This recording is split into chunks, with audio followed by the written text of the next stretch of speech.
Yes, Sonic 3, a movie that for the next few weeks is going to be competing with Mufasa, which is a movie that shouldn't even exist, so I hope Sonic 3 kicks its teeth in. That said, it's a fun movie. Smile in the thumbnail.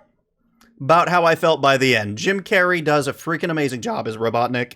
He always has throughout this series, and I would have that the freshest possible in my mind because I spent the last 24 hours and 30 minutes because it is now 11:31 and I started at 11 o'clock yesterday going through the Sonic movies and the Knuckles TV show. So I've seen almost all of it. I'll admit I didn't quite finish Knuckles because I was kind of getting sick of Sonics. That said, I was never a huge Sonic fan. I think the first and last Sonic game I played, except for the ancient ones on an old Sega Genesis that I admittedly didn't even really like anyway, platformers are not my style, was Sonic 06. And everybody knows how amazing Sonic 06 was. Legendary status. One of the best games ever released. Or at least one of the games ever released, unfortunately. Which is probably actually something I should be talking about instead, because I'm a video game guy, not so much a movie guy, but hey, sometimes I watch films, and sometimes I have opinions, and sometimes I don't think anyone will ever want to hear them, but I'm doing this anyway, because I spent 24 hours with Sonic the Hedgehog, so suffer with me for like another 3-4 minutes, however long I can keep rambling. The Sonic series, though, what drew me to it at first was they did this awesome thing when the first movie came out where Sonic looked like my sleep paralysis demon. This thing here, it is actually the worst thing CGI has ever concocted. And they made it good. They listened to fan feedback rather than doing what every other movie studio does and calling the fans any insult they can think of. It was cool and worth going to check out. But for Sonic 3, I wasn't going to watch Sonic 2. I wasn't going to watch Knuckles. I didn't care that much until I heard Keanu Reeves was going to be in it. Because he, in my opinion, is one of the few people in Hollywood worth specifically going to see. Everybody has that person or two. For me, it's Keanu.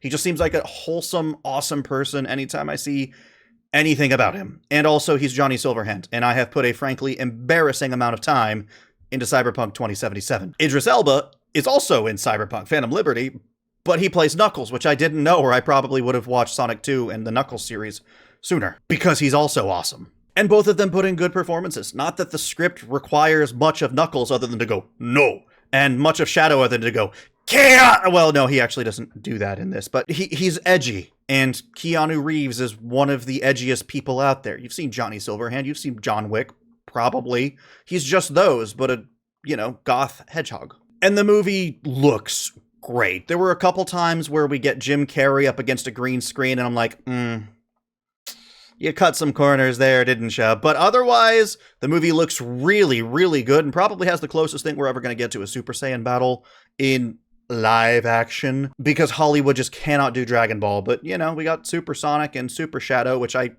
hope isn't a spoiler. Also, there are 2 Jim Carreys. Hopefully that's not a spoiler either, but that should be a draw to the movie, because the only thing better than 1 Jim Carrey is 2 of him, and he's an amazing Robotnik. I loved him in the first movie when he was just like sassy agent man, but seeing him in the the end movie scene for Sonic 1, and if you haven't seen the end movie scene for Sonic 1 where Jim Carrey actually turns into Robotnik, it's great. It's great. Sonic 2 just evolved from there. Sonic 3, it's just anytime he's on screen, I'm having a good time, which contrasts most other human characters in the movie, except Robotnik's assistant. He's awesome. Goat Milkman, great in my book. Don't know his name. At no point do I recall being told his name. Tom, on the other hand, God, I hope that's his name. The main guy. Him and his wife, pretty good in the first movie. Absolutely horrible in the second one. You can tell that they're acting to empty space because, believe it or not, Sonic the Hedgehog isn't real and didn't actually star in this movie. I don't think everybody knows that, but we do not have blue hedgehogs except for this one, and that's not the same thing. But if you're looking for a movie to go see over the holidays with your family, this is a good one. There's, I guess, some violence of blue hedgehogs beating up not as blue hedgehogs. But overall, it was a lot of fun. There were good jokes, good payoffs. Story was coherent enough to get me. And though there was a scene at the end where they posed for the camera that had me rolling my eyes straight out of my skull, for the most part, I was very satisfied. Also, IGN can lick my butthole. They said that this is the best Sonic movie out of the three, and they gave it a 6 out of 10, where the other two got 7 out of 10s, and also they gave Concord a 9 or something. So, I don't know, the fumes from my crack are probably safer than whatever they're actually huffing right now. But hey, thank you for enduring my, what is this, vlog style thing? Me whining about a movie for 5 minutes-ish. Proud of you guys. Bye!